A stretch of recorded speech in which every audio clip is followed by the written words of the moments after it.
जय हिंद दोस्तों। मैं अपने इस YouTube channel Rakesh Jha sir पर आप सभी का स्वागत करता हूं। आज का हमारा टॉपिक है भारतीय संविधान के 12 अनुसूची से संबंधित महत्वपूर्ण प्रश्न।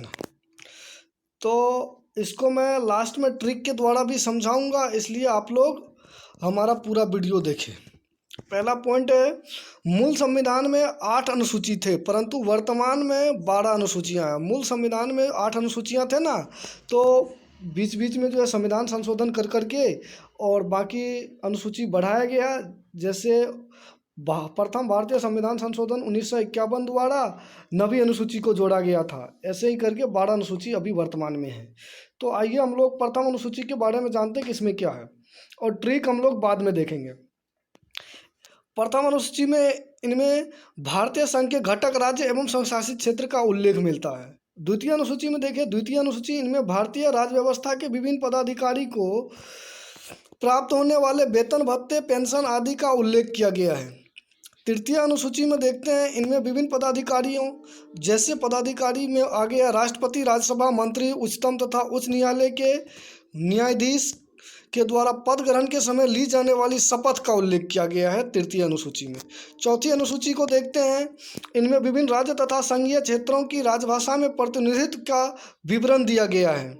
पांचवी अनुसूची देखते हैं, इनमें विभिन्न अनुसूचित क्षेत्रों और अनुसूचित जनजाति के प्रशासन और नियंत्रण के बारे में उल्लेख किया गया है।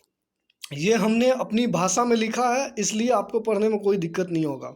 छठी अनुसूची की बात करते हैं, इनमें असम, मेघालय, त्रिपुरा और मिजोरम राज्य के जनजाति के प्रशासन के बारे में प्रावधान किया गया है। हम लोग सातवीं अनुसूची की बात करें तो इनमें केंद्र और राज्य के बीच शक्तियों के बंटवारे में दिया गया है। इनके अंतर्गत 3 सूचियां हैं। 3 सूचियां कौन कौन सी है? संघ सूची, राज्य सूची, समवर्ती सूची। संघ सूची में केंद्र सरकार कानून बनाता है और इसमें जब संविधान लागू हुआ था उस समय 97 विषय थे और वर्तमान में 100 विषय है। और राज्य सूची में राज्य सरकार कानून बनाता है और इसमें उस समय 66 विषय थे और वर्तमान में 61 विषय है। और समवर्ती सूची में इसके अंतर्गत दिए गए विषय पर केंद्र एवं राज्य दोनों सरकारें कानून बना सकती हैं, परंतु कानून के विषय समान होने पर केंद्र सरकार द्वारा बनाया गया कानून ही मान्य होता है। राज्य सरकार द्वारा बनाया गया कानून केंद्र सरकार के कानून बनाने के साथ ही समाप्त हो जाता है।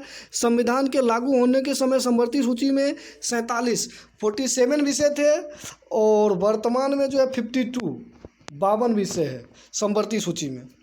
आइए हम लोग अगला बात करते हैं 8वीं अनुसूची के। इनमें भारत के 22 भाषाओं का उल्लेख किया गया है। 9वीं अनुसूची, इसके अंतर्गत राज्य द्वारा संपत्ति के अधिग्रहण की विधियों का उल्लेख किया गया है।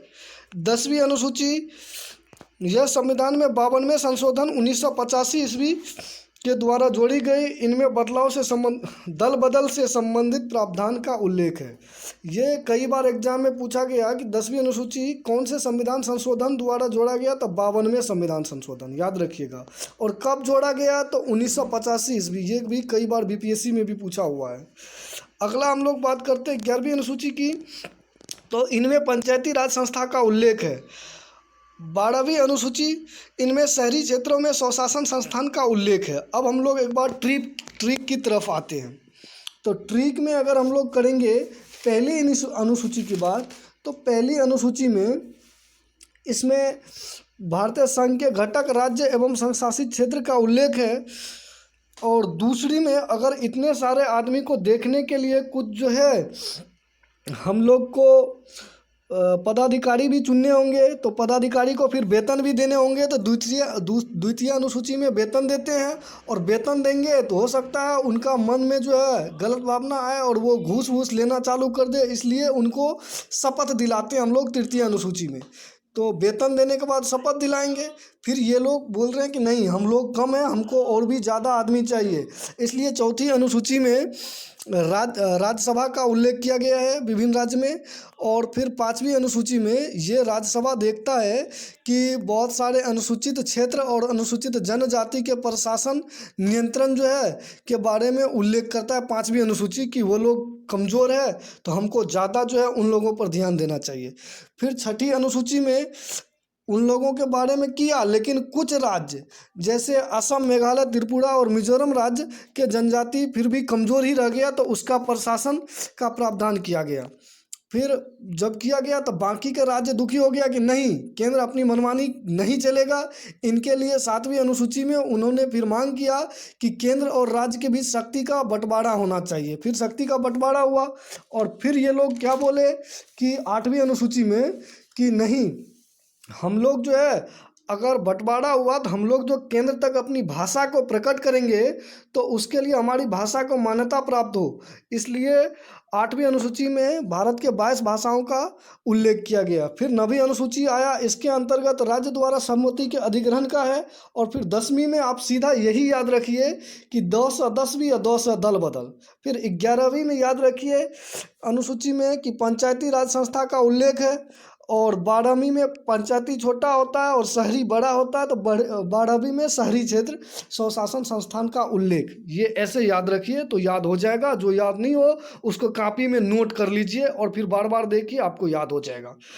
अगर आप हमारे YouTube चैनल पर नए हैं तो लाइक और सब्सक्राइब करें।